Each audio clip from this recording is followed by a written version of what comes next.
The act of sleeping and how you sleep can positively or negatively impact your recovery. So, how do I do it? While good sleep, good nutrition, and good hydration is better for you, more impactful towards your performance in the sport of powerlifting and most sports in life, there's a lot of small minutia that go into perfecting your sleep performance, and a lot of the little things that can eat away at you and make your sleep not as good. I personally have a tad bit of what's called somnophobia. I get massive panic attacks every night before I go to sleep. Most nights. Recently it's been getting better because I'm taking steps towards regimenting my nighttime routine so that I can successfully get to sleep with as little strain, with as little stress, anxiety as possible.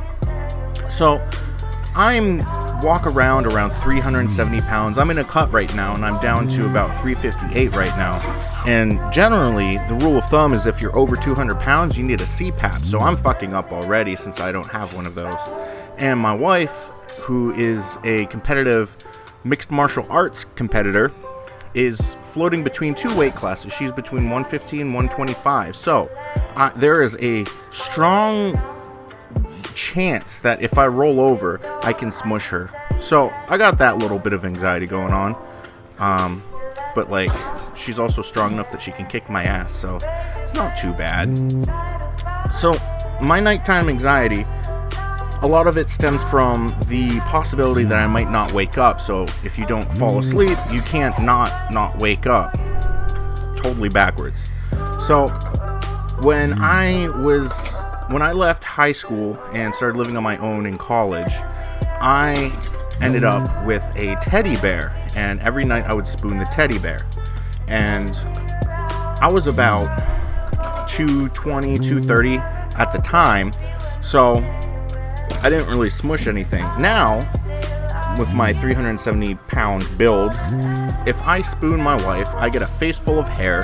Her hair interlocks and velcros into my beard, and I end up either eating all of her hair, which is high in fiber, makes me poop a lot if I do ingest a lot of her hair, or it ends up getting into my air canals and waking me up and choking me that way. So I've taken the teddy bear approach, and last year my nephews, ages 7 and 4, I think, I'm an awful uncle since I don't really track anyone's age if they're not over 18.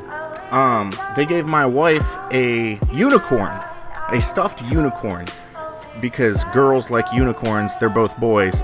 Give a girl a unicorn, they're happy, right? So I stole my wife's unicorn that my nephews gave them, and I big spoon that bad boy every single night, because if I spoon my wife, I can smush her, and that's not really good. So my nighttime routine, even before I get into bed, I practice what's called shower cycling, where I take a hot shower and then I switch it immediately to cold shower. This reduces the inflammation, helps your free-flowing testosterone, all that jazz. As a beginner, it's not like really detrimental if you're not doing this, but as you progress and as you stress your system out more, like this week I tripled 1966 between squat, bench, and deadlift. I was doing triples with 1966.